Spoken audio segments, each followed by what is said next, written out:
வணக்கம். நான் மணிகண்டன். இது ஃபினான்ஸ் வித் மணி தமிழ். இன்னைக்கு நம்ம பார்க்க போகிற டாபிக் கொஞ்சம் டிஃப்ரெண்டான டாபிக் தான். Emergency fund R safety fund. நம்ம லைஃப்பில் ஃபினான்ஷியலி ஃப்ரீடமாக இருக்கணும்னு நினச்சிக்கிட்டு இருப்போம். அதுக்கான ஃபஸ்ட்டு ஸ்டெப் தாங்க இது. இப்போது நமக்கு டெய்லி இன்கம் வந்துட்டுருக்கும், மந்த்லி சேலரி வாங்கிட்டு இருப்போம், இல்லை ஏதோ பிஸ்னஸ் பண்ணிக்கிட்டு இருப்போம். திடீர்னு அந்த இன்கம் நின்றுச்சுன்னா நம்ம என்ன பண்ணுவோம்? அதாவது நமக்கு வேலை போகலாம், இல்லைனா பிஸ்னஸில் நஷ்டம் வரலாம். அப்போது அந்த சிச்சுவேஷனை சமாளிக்கிறதுக்கு நம்ம ஃபினான்ஷியலி ப்ரிப்பேர்டாக இருக்கோமா? இப்போ நாளைக்கு நமக்கு இன்கம் நின்றுச்சுன்னா என்ன நடக்கும்? அடுத்த மாதத்தில் நமக்கு சேலரியே இருக்காது. ஆனால் அந்த மாதத்தில் நம்ம இஎம்ஐ கட்டணும், வீட்டு வாடகை கட்டணும், ஃபேமிலி எக்ஸ்பென்சஸ் இருக்குது. இன்னொரு முக்கியமான விஷயம் இருக்குங்க, மெடிக்கல் எமர்ஜென்சி. இது எப்போ வரும், எப்படி வரும்னு யாருக்குமே தெரியாது. திடீர்னு ஒரு நாளைக்கு நமக்கு என்னைக்கு வருமானம் இல்லையோ, இன்கம் இல்லையோ, அன்னைக்கு இது மிகப்பெரிய பிரச்சனையாக வந்து நமக்கு நிற்கும். இந்த சிச்சுவேஷனை சமாளிக்கிறதுக்கு நம்ம கையில் இருக்கிற முக்கியமான ஆயுதம் தான் இந்த எமர்ஜென்சி ஆர் சேஃப்டி ஃபண்ட்.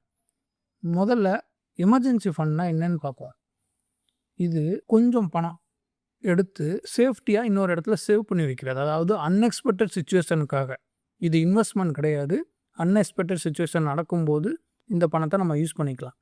அது என்னங்க அன்எக்ஸ்பெக்டட் சிச்சுவேஷன்? இதுக்கு முன்னாடி பார்த்தோம் இல்லையா? திடீர்னு நமக்கு சேலரி போயிடலாம், இல்லைனா பிஸ்னஸில் நஷ்டம் வரலாம், இல்லைனா மிகப்பெரிய மெடிக்கல் எக்ஸ்பென்சஸ் வரலாம்.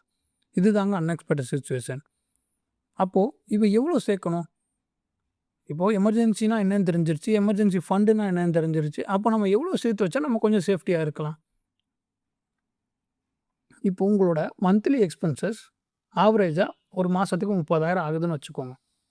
அப்படின்னா நீங்கள் அட்லீஸ்ட் 6 to 10 months சேர்த்து வைக்கணும். 6 months சேர்த்து வச்சா 1,80,000. இதே 10 months சேர்த்து வச்சோன்னா 3 lakhs.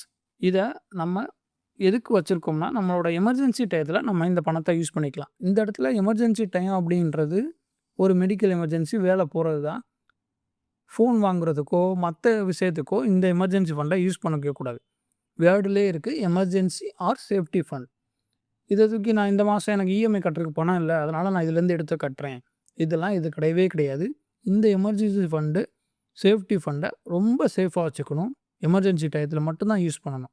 அதே மாதிரி நமக்கு இந்த ஒரு திடீர்னு ஒரு 3 வருஷம் கழிச்சு நம்மளோட எக்ஸ்பென்ஸ் 30,000 32,000 ஆயிடுச்சுன்னா திரும்பவும் அந்த 2,000 அந்த 6 மந்த்துக்காக எடுத்து வைக்கணும்.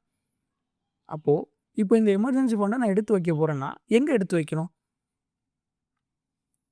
இதை நம்ம சேவிங் அக்கௌண்ட், இல்லைனா ஒரு லிக்விட் மியூச்சுவல் ஃபண்ட், இல்லைனா ஷார்ட் டேர்ம் எஃப்டியில் வச்சுக்கலாம். ஆனால் இதை ஸ்டாக்கில் இன்வெஸ்ட் பண்ணவே கூடாது, லாங் டேர்ம் இன்வெஸ்ட்மெண்ட்லேயும் போடக்கூடாது. ஏன்னா இது ஒரு எமர்ஜென்சி ஃபண்ட்.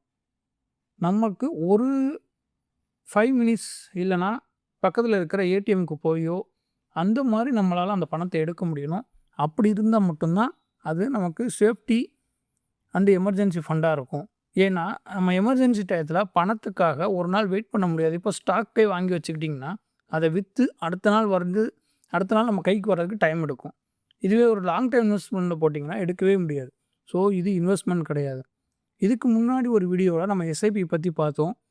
அந்த எஸ்ஐபியை ஸ்டார்ட் பண்ணுறதுக்கு முன்னாடியே நம்ம இந்த எமர்ஜென்சி ஃபண்டை சேர்த்து வச்சுக்கணும். அப்போ தான் நம்ம நிம்மதியாக எஸ்ஐபி சேவ் பண்ண முடியும்.